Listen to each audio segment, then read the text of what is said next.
दोस्तों नमस्कार, मैं हूं अक्षय और आप सभी लोग देखना शुरू कर चुके हैं नेशनल संवाद। आपको यह बात जानकर हैरानी होगी कि जब भारत देश आज़ाद हुआ तो भारत में महिला या पुरुष को तलाक देने की अनुमति या व्यवस्था नहीं थी। पुरुषों को तो एक से अधिक शादी करने की अनुमति थी, लेकिन महिलाओं को या जो विधवा महिला थीं उनको पुनः विवाह करने की अनुमति नहीं थी। वो रूढ़िवादी परंपरागत और रूढ़िवादी ग्रंथ या धर्मशास्त्रों के अनुसार इस प्रकार की व्यवस्था थी। जब हमारा देश भारत आज़ाद हुआ और संविधान सभा भारत का संविधान बनाने में जुटी थी, तो देश के प्रथम कानून मंत्री डॉक्टर भीमराव अंबेडकर साहब ने 11 अप्रैल 1947 को हिंदू कोड बिल पेश किया। हिंदू कोड बिल क्या है और डॉक्टर अंबेडकर ने कानून मंत्री पद से इस्तीफा क्यों दिया, इस विषय पर मैं संक्षिप्त में बात करना चाहूँगा। हिंदू कोड बिल के अंतर्गत किन किन बातों को रखा गया, इस पे मैं थोड़ा विस्तार से चर्चा करूँगा। लेकिन डॉक्टर बाबा साहब भीमराव अंबेडकर जी ने कानून मंत्री पद से इस्तीफा दिया, उसका हिंदू कोड बिल ना लागू होने का एक रीज़न तो था ही, उसके अलावा और क्या क्या रीज़न थे या पंडित जवाहरलाल नेहरू जी ने उनकी योग्यता के अनुसार उनको मंत्रालय नहीं दिए, या तमाम उन विषयों पर मैं आगे चर्चा करूंगा। लेकिन आज मैं इस विषय पर चर्चा करने के लिए आप सभी के समक्ष हाजिर हुआ हूं कि हिंदू कोड बिल क्या है। उन तमाम महिलाओं को भारत समाज में जिनको हाशिए पर रखा गया, जिनको अधिकार नहीं दिया गया, उनकी बराबरी, पुरुषों के समान या पुरुषों के बराबर सामाजिक और आर्थिक अधिकार देने के लिए डॉक्टर भीमराव अंबेडकर जी ने कितना संघर्ष किया। साथियों, हिंदू कोड बिल क्या है, इस विषय पर यदि हम लोग संक्षिप्त में चर्चा करें तो हम जैसा कि जानते हैं कि यदि मृत्यु के दौरान वसीयत जो होती है तो पुरुषों और महिलाओं में संपत्ति का बंटवारा होना चाहिए। इसलिए इसमें कानून हिंदू कोड बिल के अंतर्गत बनाया गया या कहें संहिताबद्ध किया गया कि मृत्यु के दौरान जो वसीयत होगी उसमें पुरुषों और महिलाओं में बराबर बंटवारा होगा, संपत्ति का बंटवारा होगा। यह विधेयक मृतक की पुत्री या विधवा और पुत्र को उसकी संपत्ति में बराबर का अधिकार देता था। इसके अतिरिक्त पुत्रियों को उनके पिता की संपत्ति में अपने भाइयों से आधा हिस्सा प्राप्त होता है। इस कानून में इस प्रकार की व्यवस्था की गई। इस विधेयक में विवाह संबंधी प्रावधानों में भी बदलाव किया गया था। ये 2 प्रकार के विवाहों का मान्यता देता था, सांस्कृतिक व सिविल। इसमें हिंदू पुरुषों द्वारा एक से अधिक महिलाओं से शादी करने पर पाबंदी थी। ये कहा जा सकता है कि हिंदू महिलाओं को तलाक का अधिकार दिया जा रहा था और विवाह विच्छेद के लिए 7 आधारों का प्रावधान था। परित्याग, धर्मांतरण, रखेल रखना या रखेल बनाना, असाध्य मानसिक रोग, असाध्य व संक्रामक कुष्ठ रोग, संक्रामक यौन रोग व क्रूरता जैसे आधार पर कोई भी व्यक्ति तलाक ले सकता था।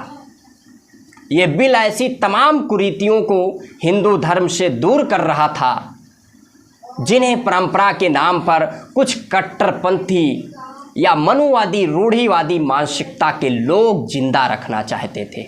इसका जोरदार विरोध हुआ, इस बिल का जोरदार विरोध हुआ और अंबेडकर के तमाम तर्क और नेहरू का भी ये माना जाता है बिल को लागू करने में समर्थन था। लेकिन डॉक्टर अंबेडकर के तमाम तर्कों के बाद उनका तर्क निराधार साबित होता है। इस बिल 9 अप्रैल 1948 को सिलेक्ट कमेटी के पास भेज दिया जाता है और बाद में 1951 को अंबेडकर ने हिंदू कोड बिल को सदन में पेश किया। इसे लेकर संसद के अंदर बाहर तमाम घमासान मच गया। सनातनी लोग विरोध करने लगे, इसको हिंदू धर्म में हस्तक्षेप बताने लगे। तमाम उन रूढ़िवादी और मनुवादी मानसिकता के लोगों ने खुलकर विरोध किया, विरोध प्रदर्शन भी हुए और सदन में बहस हुई। सदन में भी रूढ़िवादी मानसिकता के लोगों ने विरोध किया।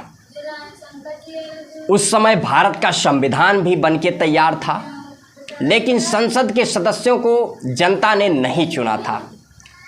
इन सदस्यों को बहुसंख्यक हिंदू समाज में बदलाव और पुराने रीति रिवाजों को बदलने का निर्णय करना था। संसद में 3 दिन तक बहस चली और तमाम लोगों ने, विरोधियों ने यह भी तर्क दिया कि हिंदू कोड बिल का विरोध इसलिए किया, संसद के सदस्य जनता तर्क दिया गया कि संसद के सदस्य जनता द्वारा चुने नहीं गए हैं, इसलिए इतने बड़े विधेयक को पास करने का नैतिक अधिकार नहीं है। एक और विरोध इस बात का था, सिर्फ हिंदुओं के लिए कानून क्यों लाया जा रहा है? बहुविवाह की परंपरा अन्य धर्मों में भी उल्लिखित है या प्रचलित है। इसको सभी धर्मों के लिए लागू किया जाए, यानी समान नागरिक आचार संहिता। संसद में जहां जनसंघ समेत कांग्रेस का हिंदूवादी जो धड़ा था इसका विरोध कर रहा था, तो वहीं संसद के बाहर हरिहरानंद सरस्वती उर्फ कापात्री महाराज के नेतृत्व में बड़ा प्रदर्शन हो रहा था। अखिल भारतीय राम राज्य परिषद की स्थापना करने वाले करपात्री का कहना था कि यह बिल हिंदू धर्म में हस्तक्षेप है, ये बिल हिंदू रीति रिवाजों, परंपराओं और धर्म शास्त्रों के खिलाफ है। उन्होंने इस बिल का प्रधानमंत्री जवाहरलाल नेहरू को वाद विवाद करने की खुली चुनौती दी। हालांकि प्रधानमंत्री नेहरू इस बिल का समर्थन करते हैं ऐसा माना जाता है, लेकिन डॉक्टर अंबेडकर अपने इस्तीफे में स्पष्ट कहा है कि जो दृढ़ता और हिम्मत प्रधानमंत्री नेहरू को दिखानी चाहिए वो उन्होंने नहीं दिखाया हिंदू कोड बिल को लागू करने में। हालांकि नेहरू 1949 को संविधान सभा की बैठक में नेहरू ने कहा था, इस कानून को हम इतनी अहमियत देते हैं कि हमारी सरकार बिना इसे लागू किए या पास कराए सत्ता में नहीं रह सकती। वहीं अंबेडकर हिंदू कोड बिल पारित करवाने को लेकर काफ़ी चिंतित थे। डॉक्टर अंबेडकर जी कहते हैं, मुझे भारतीय संविधान के निर्माण से अधिक खुशी या दिलचस्पी और खुशी हिंदू कोड बिल पास कराने में है, लेकिन यह बिल उस समय पारित नहीं हो सका। अंबेडकर ने हिंदू कोड बिल समेत अन्य मुद्दों को लेकर कानून मंत्री पद से इस्तीफा दे दिया। देश के पहले लोकसभा चुनाव के बाद सोचिए, डॉक्टर भीमराव अंबेडकर जिस प्रकार से वर्तमान की राजनीति से हम लोग ये अनुमान लगा सकते हैं या कल्पना कर सकते हैं कि एक छोटे से मंत्रालय के लिए, किसी भी पद के लिए, संगठन में पद के लिए, यहाँ तक कि चापलूसी, जी हुजूरी और दुम हिलाते फिरते हुए लोग आपको दिख जाएंगे। यानी उनको समाज से कोई लेना देना, समाज हित से, गरीबों, वंचितों, पिछड़ों, दलितों के हित से, महिलाओं के हित से कोई लेना देना नहीं रहता है।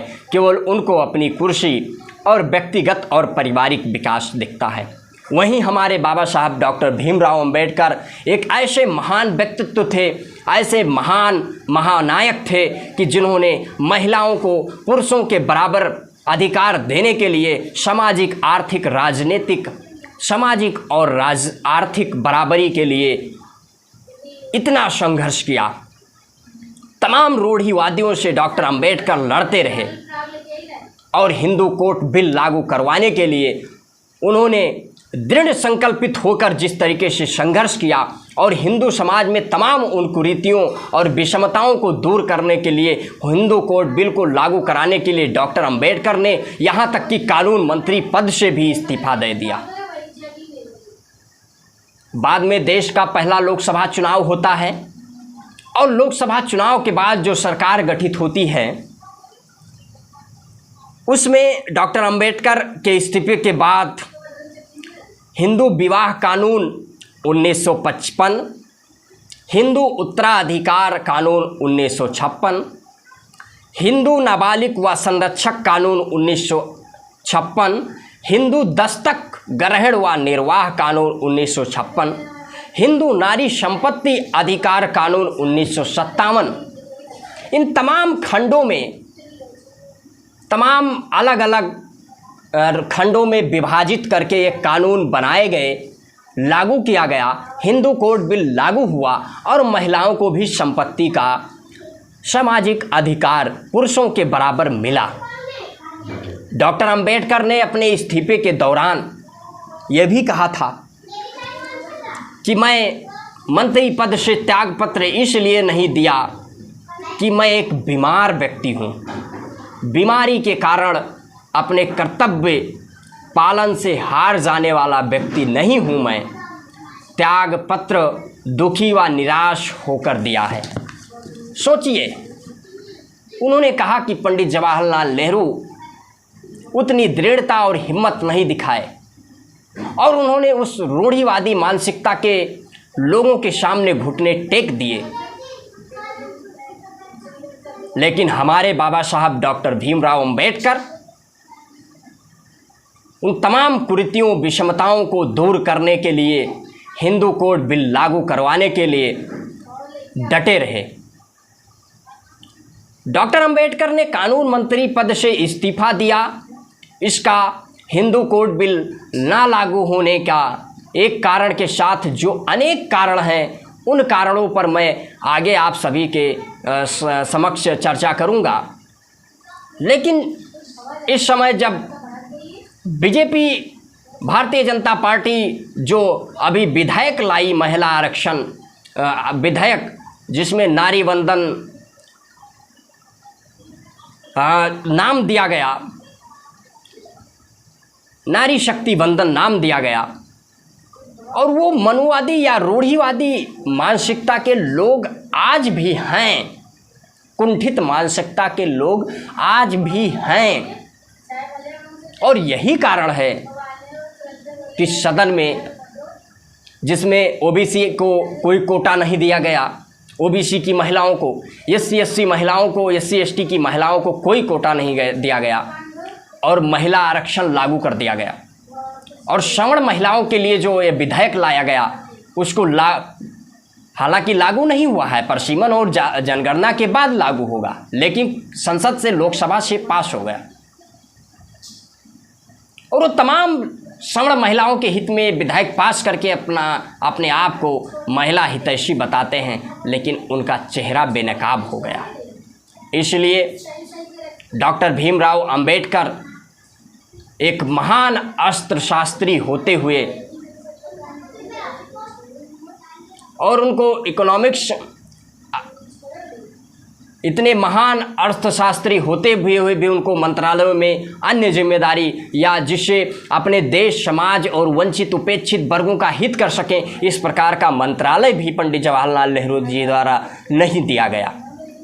इन तमाम कारणों को लेकर डॉक्टर भीमराव अंबेडकर ने इस्तीफा दिया और नारी उत्थान के लिए, नारी सशक्तिकरण के लिए, नारियों को, खासकर हिंदू महिलाओं को तमाम कुरीतियों से मुक्त कराने के लिए डॉक्टर भीमराव अंबेडकर जी ने संघर्ष किया।